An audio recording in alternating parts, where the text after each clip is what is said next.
So Catalan, EBR 100, he says, Aval im eincha yemanit, if your right eye, te skandaliza, it scandalizes you or causes you to stumble, hotzia v'harchika mimcha, take it out and make it far from you, or cause it to be far from you.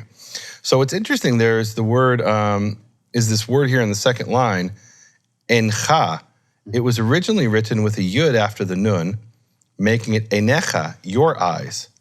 And then the scribe came along and he put a little line over the yud to erase it. That was a way of saying this yud is a mistake.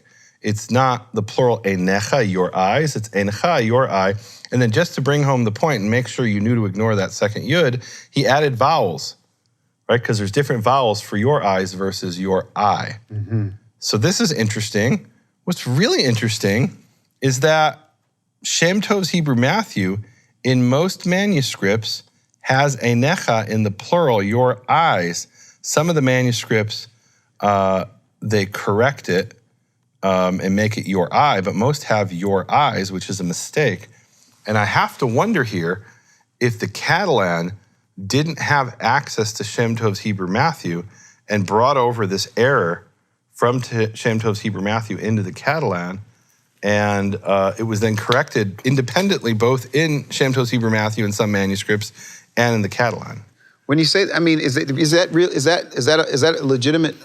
Well, if it was just this example, I wouldn't even bring this up. But there's other examples that show connections between the Catalan and Shem Tov's Hebrew Matthew. Really? That, look, we saw a similar thing just now with Salkinson, Ginsburg, and Delitzsch. And off the top of my head, I don't remember which one's earlier. Mm-hmm. I want to say that Delitzsch is earlier. Obviously, or I shouldn't say obviously, if we find more examples like this, like where they're using the same word pun that they've introduced to the text, you're left with the conclusion that one saw the work of the other. Wow. And said, I'm not going to start from scratch. Look, this happens every day. Mm-hmm.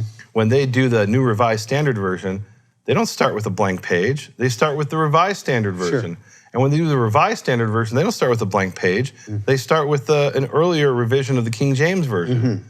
Right? And the King James didn't start with a blank page. They started with Tyndale's translation. So if you go through all those translations, and this is where it's very dangerous using translations, you say, but they all agree. Clearly that's what the original says. I don't know the original language, you say, but they all agree. Well, they all agree because they cribbed off of each other, right? They were copying from each other. Now, maybe they are correct, but you can't assume that just because they all say the same thing. Mm-hmm. Translations can be copying from each other, and they often do.